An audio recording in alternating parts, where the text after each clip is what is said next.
আমরা এই বিশাল ভূগর্ভস্থ শহরে আগামী 7টা দিন কাটাতে চলেছি। এই জায়গাটা কিভাবে এক্সিস্ট করে? যদিও এটাকে মনে হতে পারে আমরা ভবিষ্যতে চলে এসেছি, এই শহরটি একটি খনির ভিতরে তৈরি করা হয়েছে যা প্রায় 1000 বছর আগের এবং অগণিত সুড়ঙ্গ ও চেম্বার সহ। আমরা কি ভয়াবহতার মধ্যে পড়বো কে জানে।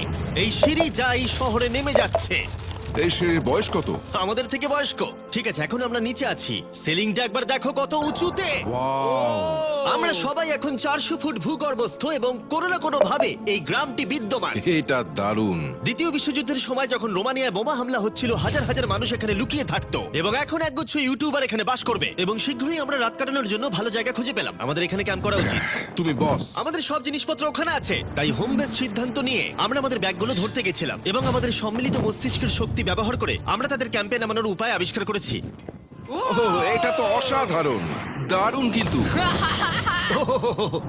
আমরা সবেমাত্র জল থেকে মাছ ধরা শেষ করলাম। চ্যালেঞ্জের জন্য আমাদের খাবার সমস্ত ব্যাগড ফুড এবং আমরা প্রত্যেক একটা ব্যাগ নিয়ে এসেছি। তোমারটা কি আছে কার্ল?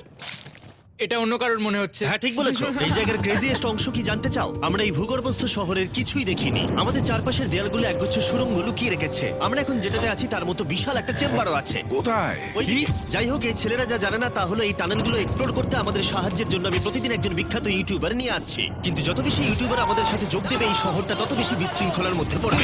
ভাই, তুমি এই মাত্র এখানে এসেছো, আমরা বুঝলে? একটা যুক্তিসঙ্গত সময় ঘুমাতে যাচ্ছি কারণ সকালে আমি একটা বড় সারপ্রাইজ দেব। কি বলছো তুমি? আন্ডারগ্রাউন্ড সিটিতে প্রথম দিনটা সফল হয়েছে। তাহলে সকালে দেখা হচ্ছে। Good morning! কেন ভাই? আজকের দিনটা দারুণ হতে চলেছে। সকালে প্রথম জিনিস, আমি আমার বড় ঘোষণার জন্য সবাইকে লিফটে নিয়ে গেলাম। আজ থেকে প্রত্যেক দিন সকালে একজন বিখ্যাত ইউটিউবার আমাদের সাথে যোগ দিতে চলেছে। আমাদের সারপ্রাইজ গেস্ট ওই দেখো নেমে আসছে। জিডিয়ান! ভূগর্ভস্থ শহরে তোমাকে স্বাগত। এটা একটা পুরো শহর। ওয়াও, এখানে একটা ফেরিস হুইলও আছে। হ্যাঁ, কিন্তু শুধু এটাই নয়। তাহলে আমরা এখন এই সিঁড়িগুলোতে উঠিনি। আর তোমরা কি তোমাদের জীবনে কোনোদিন এইরকম অদ্ভুত সিঁড়ি দেখেছো? ও ছেলেরা, এখানে এসো।